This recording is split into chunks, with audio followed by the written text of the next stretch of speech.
delimitation was a condition precedent to invocation of the reservation under the Nari Shakti Vandan Adhiniyam, and this was a condition agreed to unanimously by members of the opposition. इसलिए इस बात में किसी भी प्रकार की भ्रांति या भ्रम मत फैलाने दीजिएगा। दूसरी बात मैं कहना चाहती हूँ, परिसीमन यानी डिलिमिटेशन भारतीय जनता पार्टी की कंस्पिरेसी नहीं है। परिसीमन या डिलिमिटेशन भारतीय जनता पार्टी का राजनीतिक प्रपंच नहीं है। ये एक संवैधानिक मैकेनिज्म है। ये वही संवैधानिक मैकेनिज्म है जो बाबा भीमराव अंबेडकर ने बनाया है। बाबा भीमराव अंबेडकर की दुहाई कांग्रेस पार्टी देती है, कॉन्स्टिट्यूशन का हवाला देती है, लेकिन जब नारियों के हक का हिसाब देने की क्षण आई तो उस क्षण में उन्होंने आते ही कॉन्स्टिट्यूशन का गला घोट दिया। दूसरा क्रिटिसिज्म करते हैं, ये कहते हैं कि टाइमिंग गलत था। वो कहते हैं कि चुनाव के बीच में क्यों आप लेकर आए। अरे कोई जनरल इलेक्शन नहीं है, अभी स्टेट के इलेक्शन चल रहे हैं। देखिए, जब तक कि एक राष्ट्र एक चुनाव का रिफॉर्म इस देश में लागू नहीं हो जाएगा, तब तक इस देश में ये माहौल हमारा ऐसा है, नेचर ऑफ हमारी पॉलिटी ऐसी है कि चुनाव तो आते रहेंगे। मैं आपको एक व्यक्तिगत उदाहरण देना चाहूंगी। मैं 2 साल एज एन एमपी जून में आके समाप्त करूंगी, अभी मैंने कंप्लीट नहीं करा है, लेकिन 2 साल के अंदर अंदर बंगाल का चुनाव 7वां चुनाव है जिसमें मुझे योगदान देने का मौका मिल रहा है। 40 बरस से इस देश की मातृशक्ति इस ट्रांसफॉर्मेटिव रिफॉर्म की प्रतीक्षा कर रही है, अपने हक के लिए लड़ रही है, और अब विपक्ष किस मुंह से ये कहता है कि आप जल्दबाजी कर रहे हैं? किस मुंह से Congress party, DMK, Sapa, TMC और विपक्ष इंडिया अलायंस के घटक दल ये कहते हैं कि आप इसको बहुत जल्दी ला रहे हैं? 40 बरस की प्रतीक्षा आपको नहीं दिखती? मातृशक्ति की आंखें थरथरा गई हैं इस ट्रांसफॉर्मेटिव रिफॉर्म के लिए। मैं ये भी पूछना चाहती हूं विपक्ष से कि अरे हमारे यशस्वी प्रधानमंत्री श्री नरेंद्र मोदी जी ने तो सदन के पटल पर खड़े होकर गारंटी दी थी।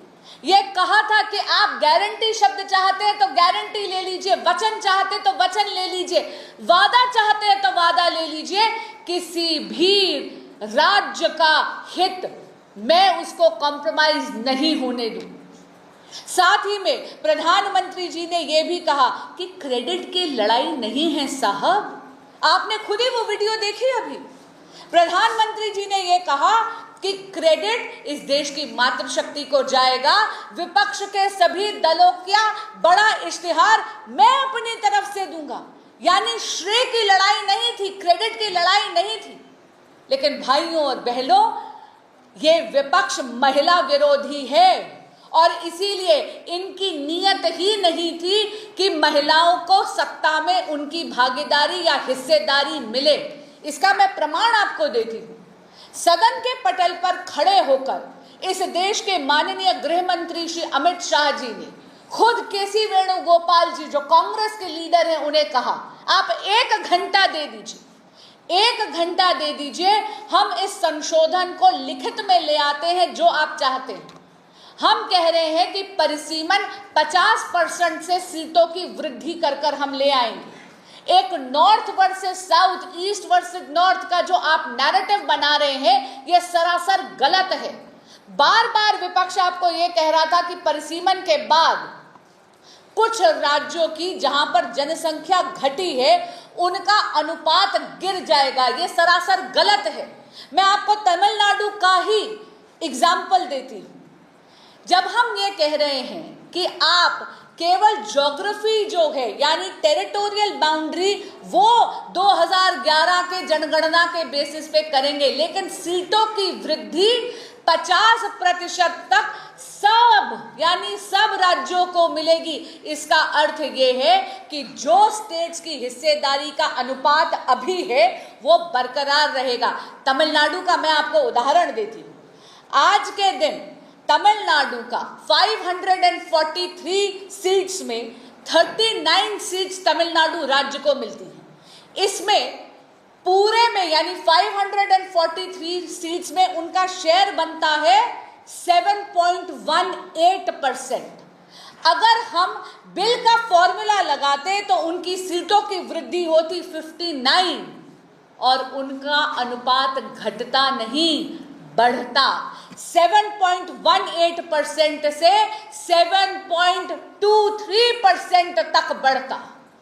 ये बात लिखित में गृह मंत्री कह रहे थे विपक्ष को कि हम आपको ये संशोधन लिखित में दे देते हैं अगर आपको हमारी मौखिक गारंटी पे विश्वास नहीं। लेकिन विपक्ष एक नहीं माना। अब मैं बात करती हूं माननीय अखिलेश यादव जी की। वो तो वोट बैंक की पॉलिटिक्स के लिए, अपनी तुष्टीकरण की राजनीति को आगे ले जाने के लिए उन्होंने इतनी गैर संवैधानिक मांग रख दी जो कोई सरकार पूरी नहीं कर सकता। उन्होंने धर्म के आधार पर मुस्लिम महिलाओं के लिए आरक्षण की मांग करी। क्या वो भूल गए कि इस देश का संविधान, इस देश का कॉन्स्टिट्यूशन इसकी इजाजत ही नहीं देता? बार बार honourable supreme court of India ने कहा है कि हमारे देश में धर्म के आधार पर रिजर्वेशन अलाउड ही नहीं है, अनुमतित ही नहीं है। इसे अंग्रेजी में कहते shifting of the goal post. Akhilesh Yadav ji ने ऐसी डिमांड कर दी। वो जानते थे कि ये डिमांड पूरी हो ही नहीं सकती क्योंकि ये इलीगल है, अनकॉन्स्टिट्यूशनल है। बार बार कह रही हूं, विपक्ष के साथियों की नीयत ही नहीं थी।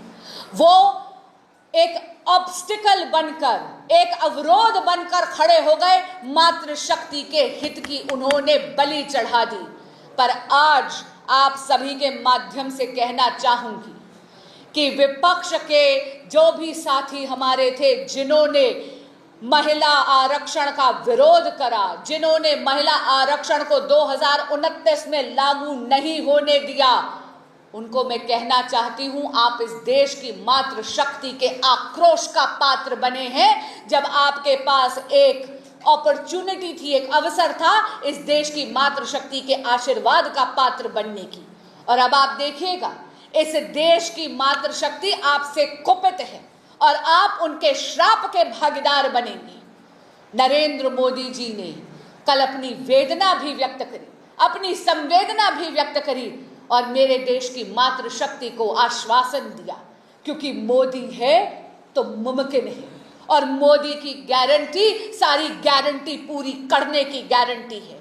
और इस मंच से मैं आपको कहना चाहती हूं, जब तक नरेंद्र मोदी इस देश के प्रधान सेवक हैं, भारतीय जनता पार्टी के लिए नारी शक्ति वंदन अधिनियम, महिला आरक्षण एक चुनावी मुद्दा नहीं, एक संकल्प है जिसे हम निश्चित ही सिद्धि तक लेकर जाएंगे और नरेंद्र मोदी इस देश की मातृशक्ति को उसका हक निश्चित दिलाएंगे। जय जगन्नाथ।